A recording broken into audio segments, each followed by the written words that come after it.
Okay, so hello everyone. My name is Wojciech, and actually I won't present my research per se. It will be available later. I'll just discuss the general topic around it and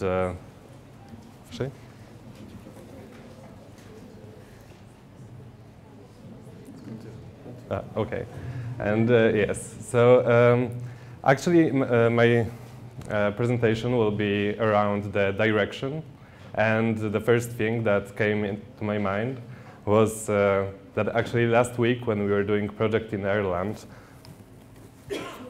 on all the streets you could see this sign. So the whole city was covered with directions of where you're supposed to look. And I'm pretty sure it's used as well in England in some places, London probably. For sure they use it in Japan.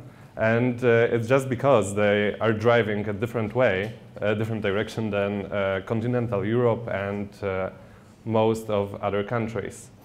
So this is one of the cases where the direction is some kind of convention, and where the minority has different type of it, then they have to kind of inform others, and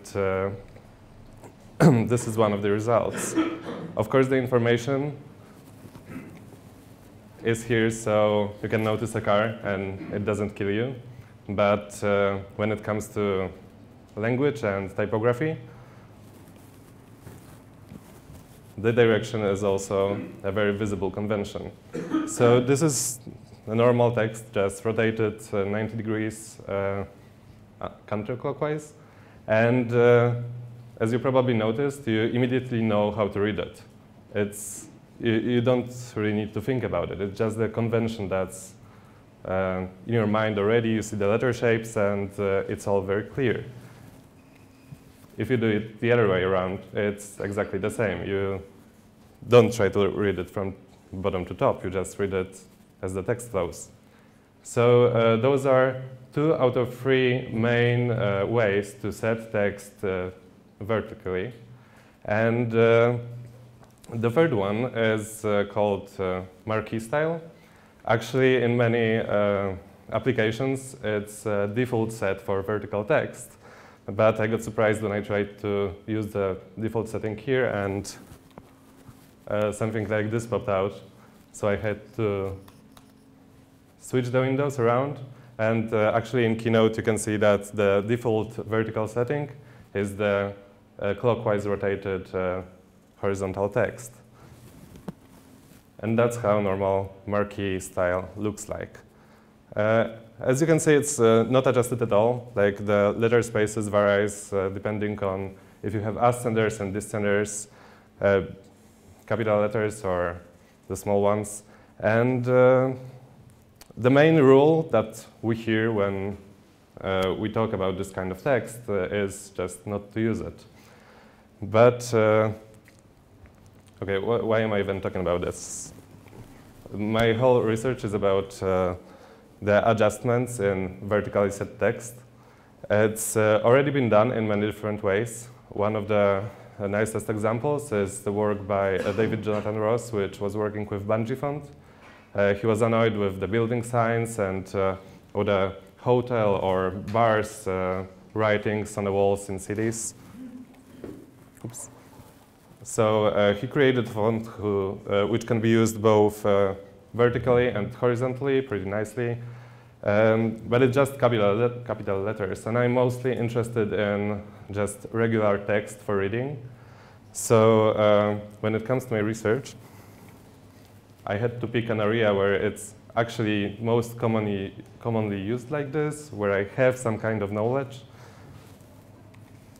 And this is when Japanese text popped out.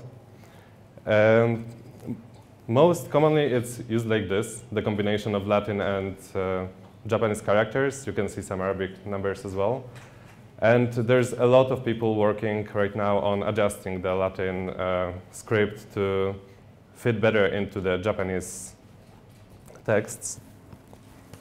But it's also used vertically as well. And there are not many actually set rules. It's done differently all the time. There are some small variations, like when you have two-digit number, you usually put it kind of condensed in a square as one character that would represent a Chinese one. But generally, like the whole Japanese script itself right now is very much influenced by our Western thinking. Before, they didn't really have such versatile script to write it both horizontally and vertically.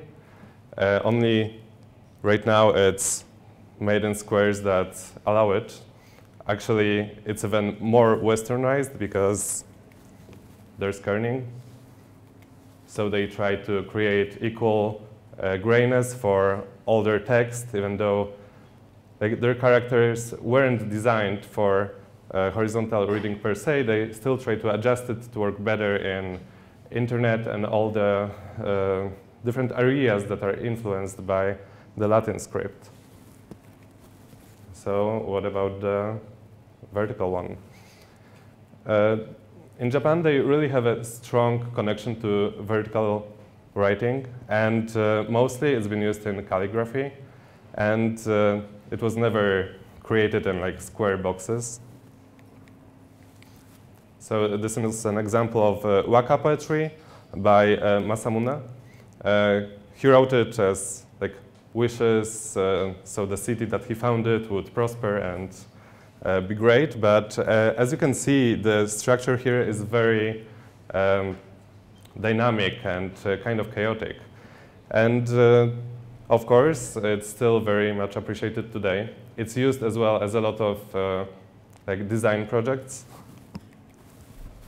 So basing on old calligraphies that had this particular style, fonts are being made, where you can see that none of the letters are actually square shapes. They are just taken out.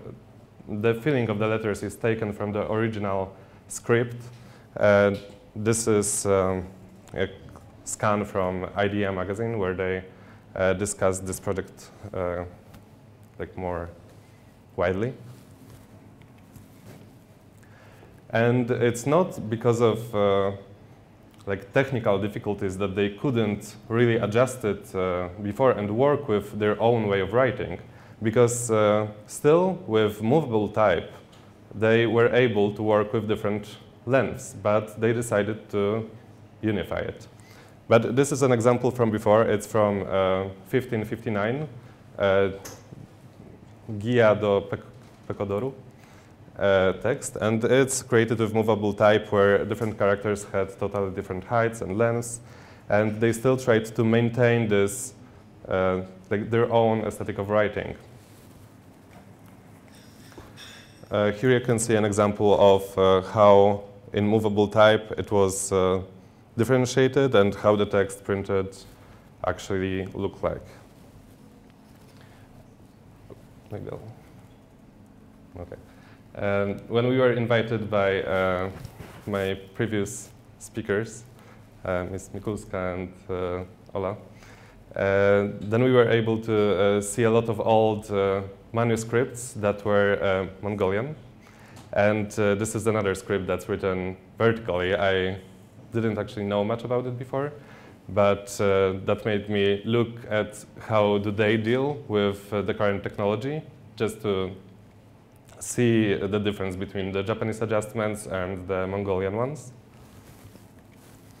And this is an example of a Mongolian news web page. It doesn't look really good, and when you get into particular articles, it actually looks like it was a Western web page in English or something, turned just around by 90 degrees. And you can scroll like this. It's not really responsive to the screen or anything. And I don't know, it just had this very weird feeling. That's what I'm talking about. Like when you flip it, it starts to actually look like a web page. So I don't think it was designed for this particular language. It was just, they made the best out of what they had to try to convey their message. And their text works pretty similar with Arabic numbers as Japanese. They're just turned around and they try to go with it. But let's go back to Japan. So actually, before World War II, they still had some kind of horizontal text. It can be seen on many of the temple plates. But they didn't look at it as actually a horizontal writing. For them, it was still vertical writing, like this. But the only problem was that the plate was a bit short, so they could fit only one character there. So the lines were like this. It's actually like 3 separate lines of text flowing vertically. So we read it like this. And go to the next line. And after I saw that and came back to like what we call our vertical text, well, all of it is just horizontal text, just placed a bit differently so it can fit to the space that we want it to fit. Nothing is designed to actually work well in vertical space. This is an example of created by Akira Kobayashi for one of the Atepai prints of how actually does Latin text work within Japanese script. You can see all of those different versions of character setting, and depending on the font as well, like if it's monospace as I used in the presentation, or if it's just a regular one, you have totally different properties of letter spaces, and everything changes. It's nothing is really said how it's supposed to look like. But when it comes to this, it's not really vertical. It's just the same as the temple plate. So I guess it's written like this. And the text just rotated by 90 degrees is not vertical either. So that's what I'm planning to work with and what I'm researching. There's actually a lot of research on legibility by itself. It's not done by designers, though, so you can find no thinking about actual usage of typefaces in the research. They are trying just what they think fits best. Most of them have either Times New Roman used for the research, or Courier New. And this is one of the samples of how they conduct readability research, checking how fast can we read, how well can we read. And yeah, naturally, if we say that we read normal text as X fast, then the rotated whole text we read like 1.5 times slower, and the marquee text is totally the worst out of those. Yeah, I'm just tried to draw some sketches and approach it geometrically. I don't really know why anymore. It kind of looked like this. It was just combining the different letter rotations and so on. It's all came out of simple sketching, but I didn't like it and it wasn't readable at all. So now I'm working with kind of calligraphy. This is one of the, let's say, pieces I wrote. I was trying to write pretty fast, so all the letters would be as natural as they can be. And like it's not readable, of course, and nearly as readable as just simple rotated texts. But I hope to be able to take out some forms and make it as conventional, but with this setting, that it will be still readable and pleasant for the eye. And actually, that's when I was doing this presentation and I looked at it, it's like this has this vertical flow in the inside, kind of like condensed pole, and ascenders and descenders are flying left and right. So it's kind of similar to the Mongolian text, just the mirror image of it. So I hope it can work. If not, then there are projects like this. And unfortunately, I lost my source here.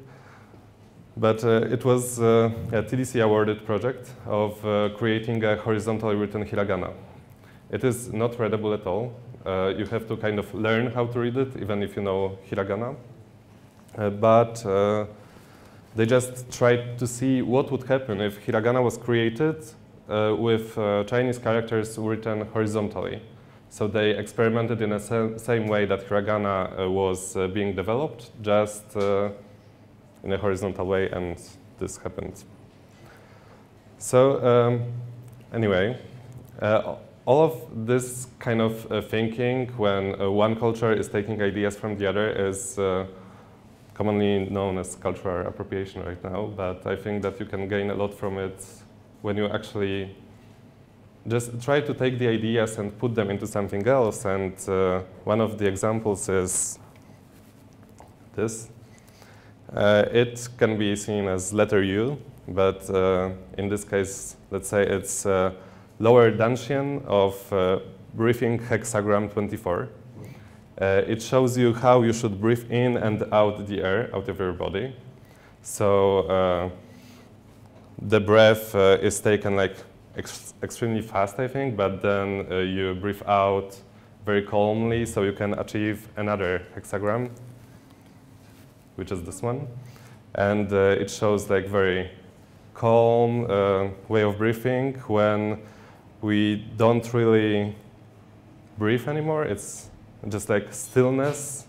And it all comes from China. So around 1,000 years ago, I think it was created. It's called Huxi hexagrams. And here's a mythological guy who lived 2,000 years ago, 2,000 years before Christ. And with his sister, they created humankind. And along with us, they created those. But they were taken away from their meaning many times. One of the most famous ones is the one on the right. So it looks the same, but it's from a completely different source. And I will show you the whole picture. So here you can see the yin and yang Huxi hexagrams. Like the full strokes are yang strokes, the half-cut ones are yin, and with their different connections, you can see different things. Like the meaning changed many times. 1,000 years before Christ, it was like a divination manual on how to connect with God. 500 years before Christ, it was a cosmological text. And like when you have those characters, they also mix differently in sets of 3. And depending on the direction, it read differently. So if you read water and heaven first, it would mean attending, and heaven and water in the other direction, it would mean arguing. And it was just shown with those simple signs. But the thing on the right was created by a German mathematician and philosopher, Gottfried Leibniz, who is a father of binary system. He took away those signs and thought that it's a great idea to show like zeros and ones, being and not being. He created a whole like philosophic structure of his thinking through those hexagrams. And I was also surprised to see in this book that he was writing from bottom to top, even though in most publications right now it would be from top to bottom in this case, I think.